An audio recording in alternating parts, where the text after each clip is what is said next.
Hello, friends. Let's talk about positive reinforcement for humans.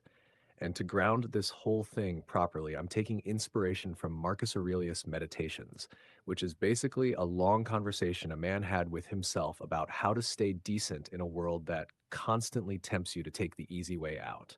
Positive reinforcement sounds like something we use for pets or kids, but honestly, adults live by it too. We crave it just as much. A good word, a little appreciation, a sense that our effort meant something.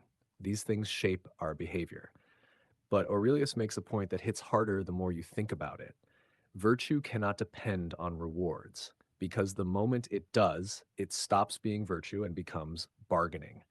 This is where the difference between shortcuts and the virtuous path becomes important.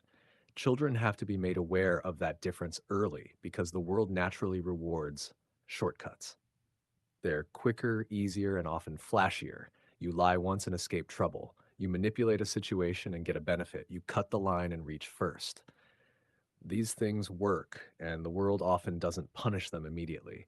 But Marcus would say the real punishment is invisible. You weaken your own character, and that weakness stays. Virtue, on the other hand, kindness, honesty, patience, courage, takes effort.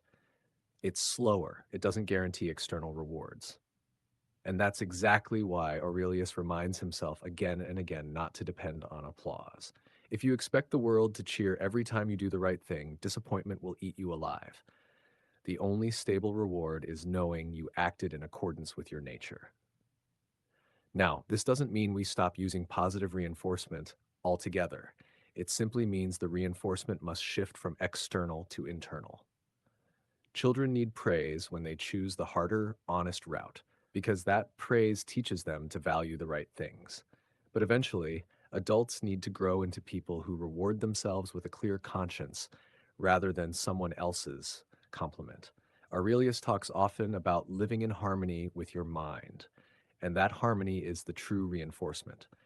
Think about it. When you tell the truth, even though lying would be easier, the world may not give you a medal, but you walk away lighter. When you're patient in a moment where everyone else is losing their temper, maybe no one thanks you, but you saved yourself days of regret. When you act out of fairness rather than selfishness, maybe no one notices, but you notice. And that inner noticing is the only form of reward that cannot be taken away. Shortcuts are tempting because they give fast results, but fast results deteriorate quickly. Virtue is slow, but it compounds. Aurelius compares humans to natural things. A fig tree produces figs because that is what it's meant to do. It doesn't ask for applause. A good person produces good actions for the same reason. It's simply our nature at its best. Positive reinforcement becomes powerful when it is aligned with that truth. When praise helps a child feel proud of choosing integrity over convenience, it sets a lifelong foundation. When adults learn to feel reinforced by acting justly instead of winning at any cost, they become unshakable.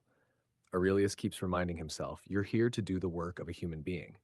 That work is the reward. And ironically, once you stop chasing applause, you become the kind of person others naturally admire. When you stop negotiating for recognition, recognition arrives on its own.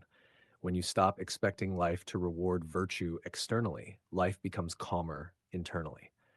So, yes, positive reinforcement matters, but the strongest form of it is self respect. The quiet moment at the end of the day when you look back and realize you didn't betray your own standards. That's the Stoic prize, not applause, not approval, but alignment. In the end, the virtuous path might be harder, but its reward is permanent. You become someone you yourself can trust.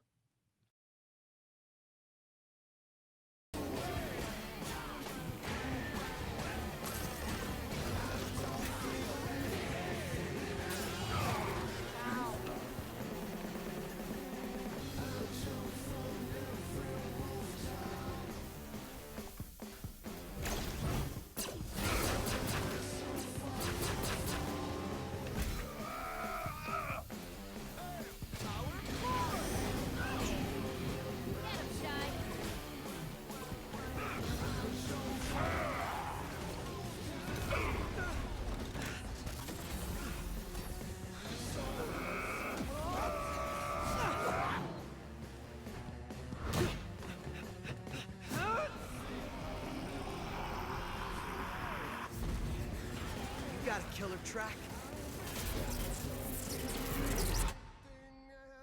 But every song's gotta end.